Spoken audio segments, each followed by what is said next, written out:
Hi, welcome to my channel, Math Made Easy with Laurel. I'm Laurel, and in this video we're going to talk about implicit differentiation.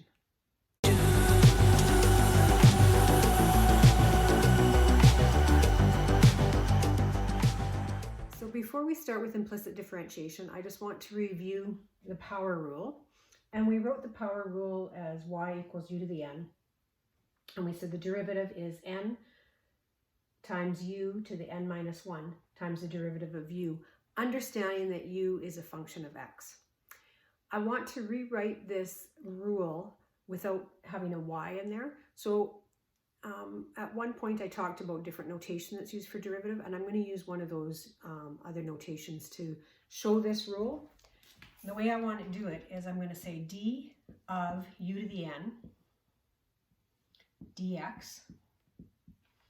So that's another notation where you actually put the function in, and we're not writing y equals and so on. So I could say the derivative of a function u to the power of n with respect to x, understanding that u is a function of x, will be equal to n times u to the n minus 1 times the derivative of u, which I'm going to write as du dx. That rule is going to become important when we're doing implicit differentiation in this section. So I just want to bring your attention to it. And when we get into implicit differentiation, I want you to think of y as the u. So let's talk about what an implicit function is, and then we will get into how we differentiate it. So far, the only types of functions we've been looking at have been explicit functions. And by that, I mean that y is expressed explicitly in terms of x, or in other words, y is isolated. We have y as a function of x. However, you will encounter equations where y is not isolated. So, for example, we could get 3x minus 2y equals 8. And in a situation like that, it would be easy enough to isolate y. So we could turn this into an explicit function and differentiate the way we normally do. We could get an equation like this.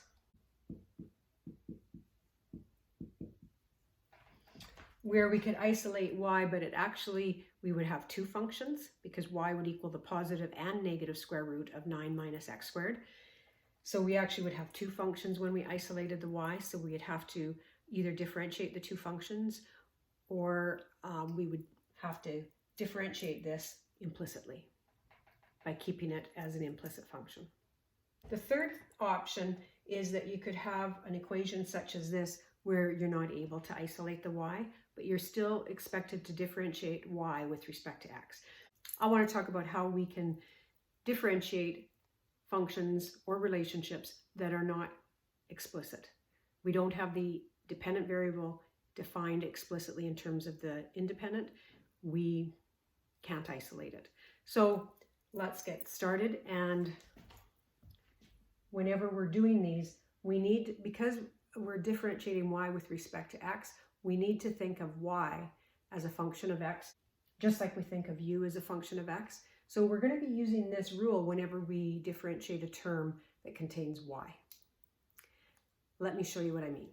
So in this first example, rather than isolate the y and then differentiate the way we've done it before, I'm going to leave it in this implicit form, and we're going to differentiate the whole equation, which means every term, with respect to x. So I just wrote that out.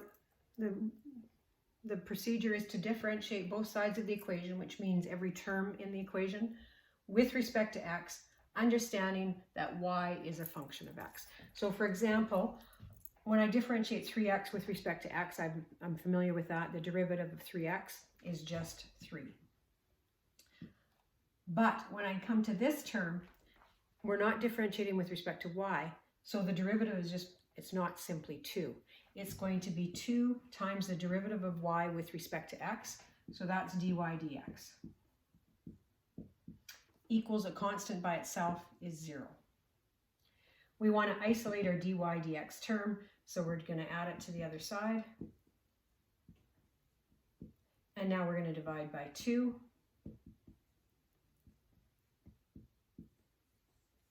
So the derivative of y with respect to x will be 3/2. Now this is an example where I can check, because it is possible to isolate y. I could add 2y to both sides. I could subtract 8. And then I'm going to divide by 2, but I'm just going to write it y equals 3/2 x minus 4. So this is the equation for a straight line. And we know the slope of that line would be 3/2, or if we found the derivative, it would be equal to 3/2. So we get the correct answer, we just did it a little bit differently. Let's try more examples to help you understand the concept. This next example is represents the equation of a circle. So as I mentioned, if we tried to isolate y, it would actually define two functions, the top half of the circle and the bottom half. So we could do that and then try to differentiate both of those functions, or I can simply leave it in this form, in its implicit form, and differentiate with respect to x. The derivative of x squared is 2x, plus the derivative of y squared. Remember, we have to think of y like the u here. We have to think of it y as a function of x. So we have to use our power rule. So the derivative of this will be n, which is 2, times y to the 2 minus 1, then times the derivative of y with respect to x. And that's what people forget about.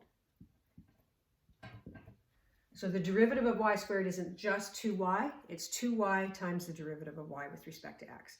Anytime you're differentiating a term that has y in it, and you're finding dy dx, you need this factor in there. And then the derivative of 9 is 0. So we're going to isolate this term. We subtract a 2x from both sides. Now we isolate dy dx. We divide by 2y. And then we can simplify that. It's going to be negative x over y. And you'll find that when you're doing implicit differentiation, often your derivative is not just in terms of x, it's in terms of x and y.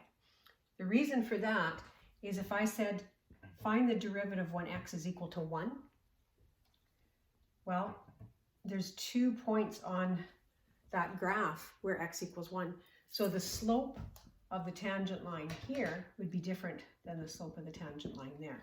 So you'd need to know which point you're dealing with. You'd have to know the y value as well. So you'd be given the x and y value, or given the x value, find the y value, and then evaluate your derivative using the two values of the point.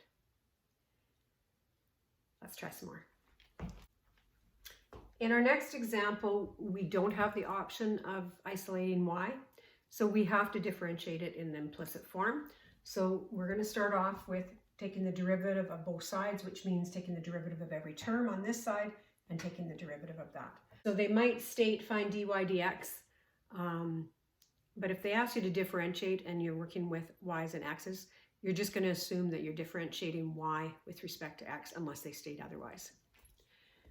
So we start off with 3x squared. We differentiate that at 6x. Minus 2 times, now when we differentiate y squared, we're using our power rule because y is a function of x. So it will be n, which is 2, times y to the power of 1, times the derivative of y with respect to x. Next term, 7y, so it will be 7 times the derivative of y with respect to x, would just be dy dx, equals the derivative of 5x is 5. Let's just clean this up and take a look at what we have.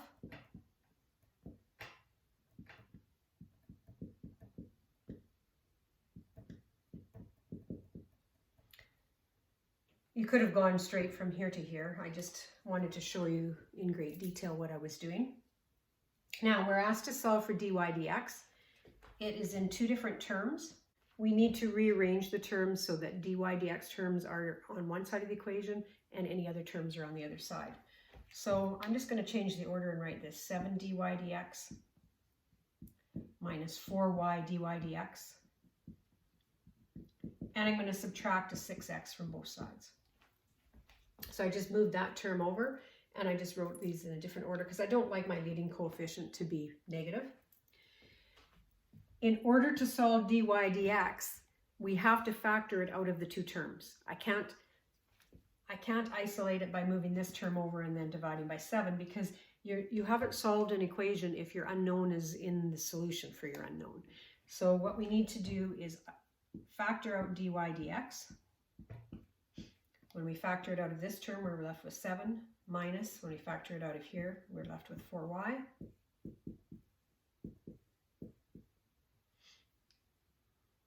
Now we can just divide by this factor.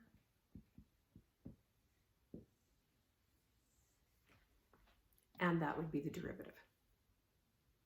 So the biggest thing is remembering whenever you see a y, when you differentiate that term, you should see a dy dx when you're done.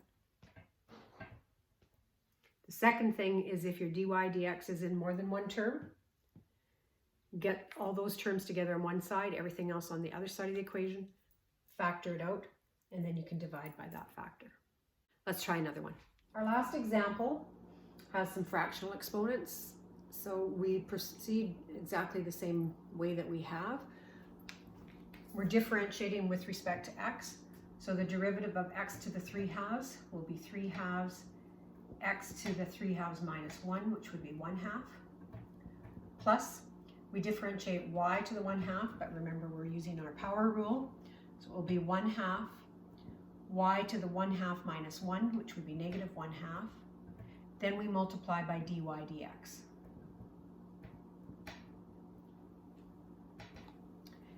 We differentiate 10, it's a constant, the derivative of that is 0. So now we want to solve for dy dx. It's only in one term, so we're going to isolate it by just moving this term to the other side. I'm going to write y to the 1/2 as 1 over y to the 1/2.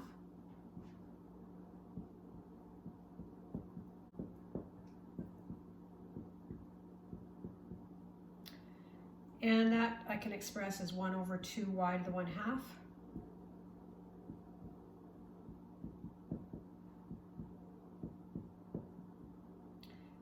In order to isolate dy dx, I'm just going to multiply both sides by 2y to the 1/2.